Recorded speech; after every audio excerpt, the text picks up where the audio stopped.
Majima neyanziza nnyo katone balo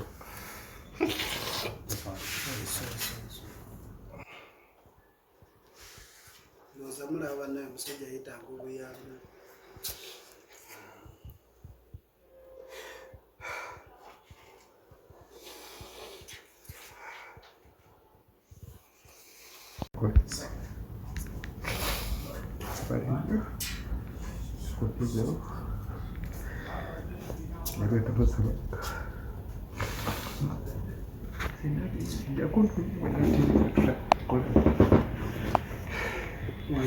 ngenda kunoonya ate era nkola ondabe neyanziza nnyo buli kimu. Tofaayo, tujja kusigala nga tutambula ffenna okulaba nga ebintu bitereera. Era nja kudda nkulabengako, ate mbadde sirina ssimu yo, nda kufuna essimu yo naye nga twongera okukoowoola bannaye abantu abali eyo. Gavumenti ono y'omu ku bannayuganda abawa omusolo era babadde baguwa abali eyo ne bakoledde ku nnyimba bemanyi nesibe simanyi.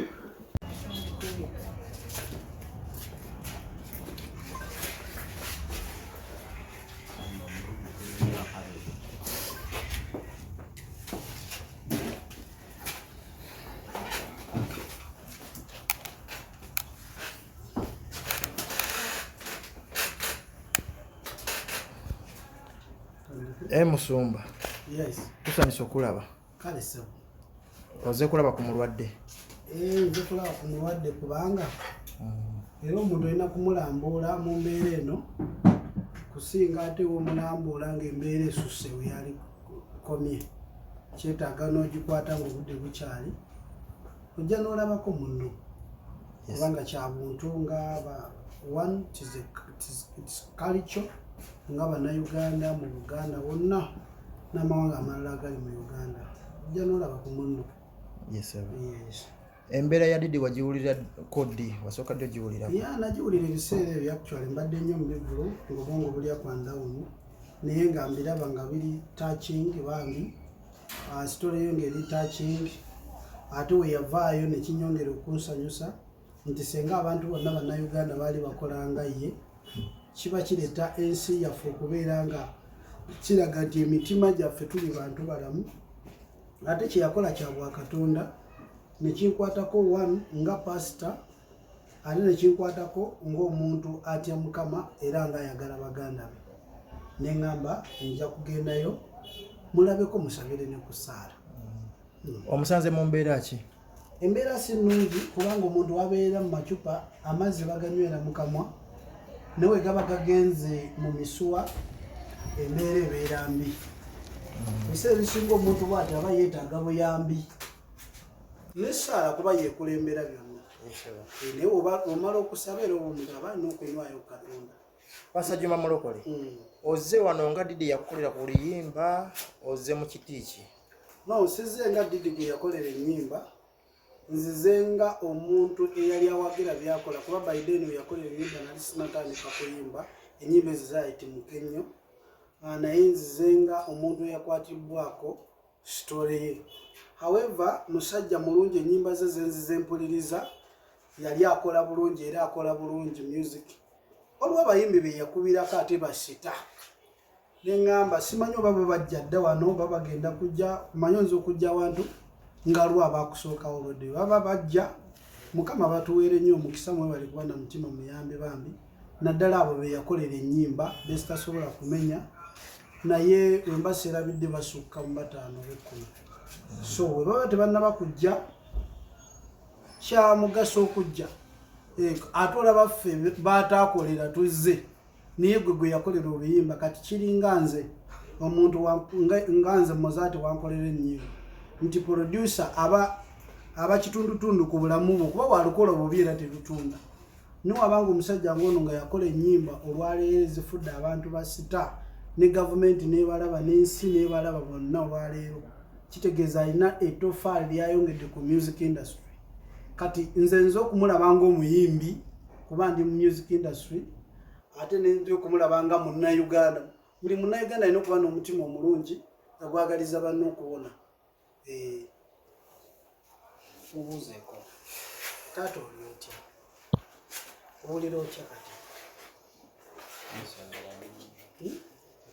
ojja kutereera tofaayo bintu bijja kutereera kubanga kyawandiikibwa mu Isaaya 5:3 olunyiri olwokutaano nti Katonda emiggo gyamu kuba gye gituwonya endwadde ate kyenjagala njagala okuguma olw'ensonga gwe ekirungi kyo wavaayo n'oyogera abantu bali eyo bangi balina obulwadde bwebumu naye basirise bantu bangi n'abatulaba okuno ku TV n'abatulaba ku YouTube newala balina obulwadde bwebumu bakuba nti bo basirise busirise so kati kyolina okukola nti esi enkomerero y'obulamu wano ogenda kuwona oveewo oddeyo ne mu studio okuba endongo yaffe nnyimba ziddemu zitunde just tokiwa nnyo birowoozo osobola obiteeka ku kirala osobola okujjukira ennanga osobola okulabawo ng'omikisinga oluyimba wakati ekyo kyaliwo ate gw'olina omukisa abalala balina kansa abalala balina puresha abalala balina sukaali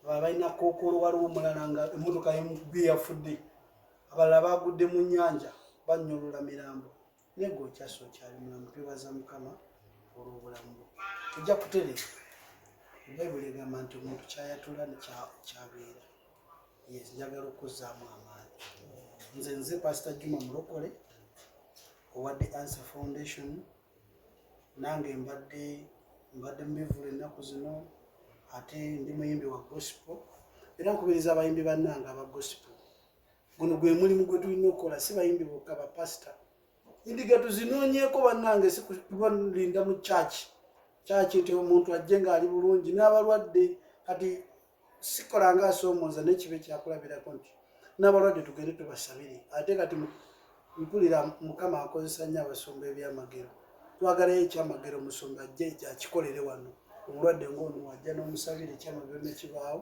kyongera n'okututumula obuweereza so abasumba osobola okutagulula ku bigere n'ovaako mu kyaki katono n'ojja n'olaba ku bantu nga bano nkubiriza gavumenti omuntu bwati waba avuddeyo n'ayogera nagamba nafuna obulwadde bwa mukenenya kitegeeza aba ayagala kuyamba sente zino zetuyuwa note omuntu omu ne bamuwa miliyoni 5 emiliyoni biliyoni 10 biliyoni meka abantu nga bano beetaaga okuwagira mbazaamu amaanyi kati omusajja ng'ono yeetaaga nga okusula walungi singa yafunyedde emmotoka nze muntu ekyasembereko mu gavumenti n'ennaku nga 5 oba 3 ntandikirako ono mwennyini singa yafunyedde emmotoka singa alina ku mativi asomesa abavubuka asomesa abakyala asomesa abaami abantu babadde beetya nga balowooza siriimu tayogerekeka mu bantu kati ono avuddeyo please ebitongole ebiri eyo bitongole wali ebitongole ebiyambi ebitongole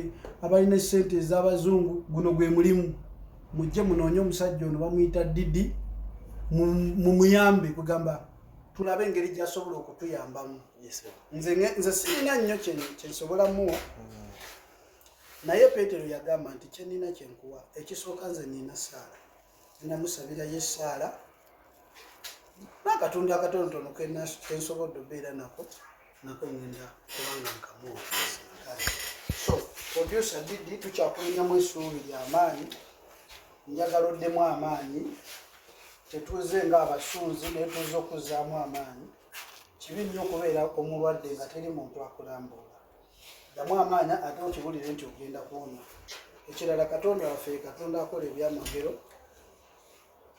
tugenda kusaba essaala era ndina essuubi 100 nti n'obwo obulwadde busobola okuggweeramu ddala Mukama akola ekyamagero mu linnya lya Yesu amiina naye nga nkwebaza weebale kuvaayo kwogera kuba nze saalize n'abagenda okujja abalala tebaaliize wano Mukama kuba omukisa olw'ekyo wakola era tukwagaliza okubeera obulungi mu linnya lya Mukama ayi Katonda wa Isaaka ne Yakobo gwe yatonda ensi n'eggulu okutali mpagi eyatuwa obulamu n'omukka gwe tussa. Ndeeta muganda wange ono producer akoze ennyimba, alina kyagasse ku ggwanga, alina kyagasse ku music mu Uganda.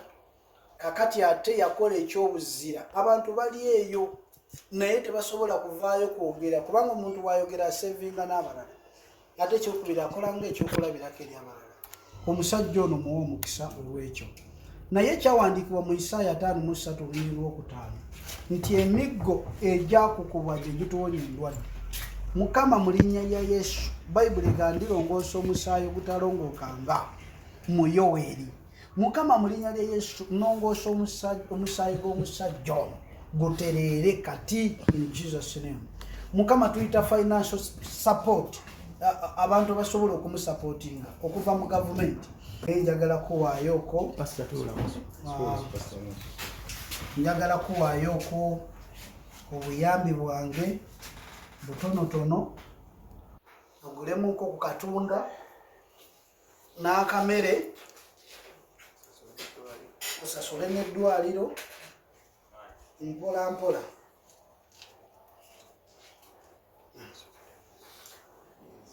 Waddeyo akantu ako namwe musobola okujja ne muyamba. Obeera n'akasente mu bulamu, yambako atalina. Kaseera kano omusajja ono yeetaaga sente z'eddwaliro bibuzi. Mulaba tumusanze kuki? Ku macupa. Senga ndina nnyo nange naalibadde nsasula buli kimu n'ensirina. Nge nange bwe bumu ku busente bwe nazze mu Kivu kye nakoze Kampala ku Federido. Kati mulaba ekirala tekinnatuuka, ngenda bugenzi Jinja ku Lwamukaaga luno ku Jinja City Gardens. Naye kano akatono nange kenfunyeewo kennina kenzigyeko ne muwa. Naye bwe ndifuna era ndiyamba abalala basingako na wano. Naye tukkiriza Katonda nti entandikwa yange ensigo gye nsize egenda leeta abantu abalala balokoka. Omusajja wuno yalokoka n'okulokoka. Nsuubira wano abalokola abangi okujja okunoonyako omusajja ono. Abagaba balokole, basumba bannange, abayimbi. Kati yiiti yonna agyagala ng'ate tokoze yiiti kyeti. Kwegamba Mukama akuwa yiiti ng'amanye ebibala ebigenda ogivaamu kuyamba balala n'ebirala. So mwanguweeko nammwe mujje n'abalala. Mukama bawe omukisa. Nze Pastor Jones. Bajjima neeyanziza nnyo. Katonda ebalo.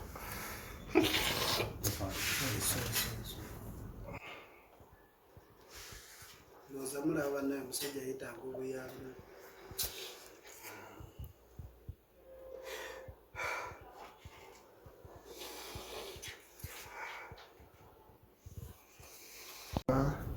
Coco Finger ne Bannable Rap. Tebakalabika. Ne Makalos Remix Washington. Boba produce. Kiki amaziga gano essaawa zino obulumi obuli ku mutima. Ate omusajja.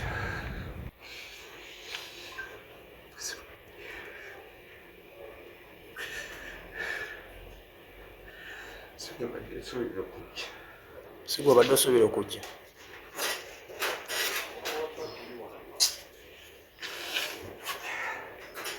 Keeyazizza Katonda kuleeta. Osuubira bantu ki? Anasobola ne tusaaka akamoto. Osinza butubi. Katonda talikoke. Kati Didi oyita mu mbeera ki ennaku zino okwebeezaawo, okulya obujjanjabi, akasente? Kati mbese kukola. Ndoza Katonda n'amayinja n'entandika okukola. Naye kati obulwadde bukyali bungi. Waliwo abadde amayinja abakwatana ne Coco Finger. Then in the end, Makalos said that checking up on your post-production or the struggle with that. That's what I saw. So, there's no one, maybe because of finance. Usually, we change them bits and bits.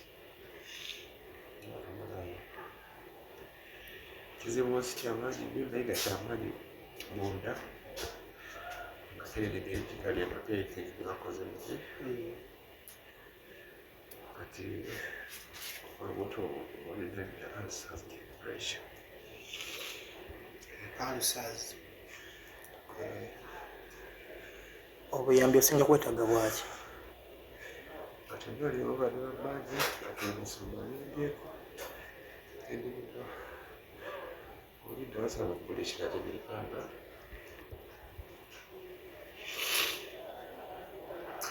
then buyambi bwa mmere nendagala kati then wenagala otereera ngerakola webisi Bona amahoteli bagenda kukola ki? genda kola weyatasobola okugenda ttambula kuva Kampala paka Entebbe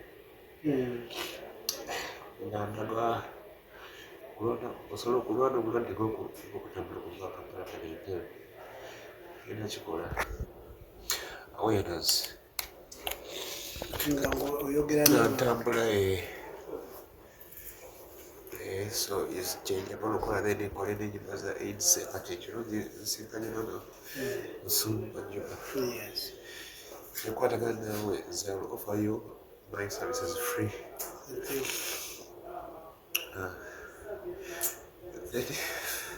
Enyabubaka kibuuza abantu abalina obulwadde nga bwewazuula nga bulimu obwakawuka ka siriimu. babugamu mu Katonda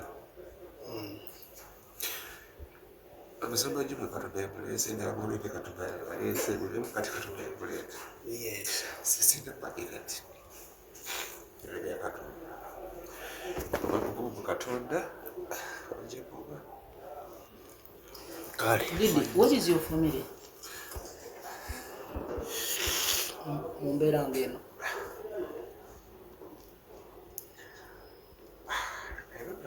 well to do family. Family take well to do. Very bulungi. My brother, and brother wagenda naye ne stroke. Kata batunulira nze. So,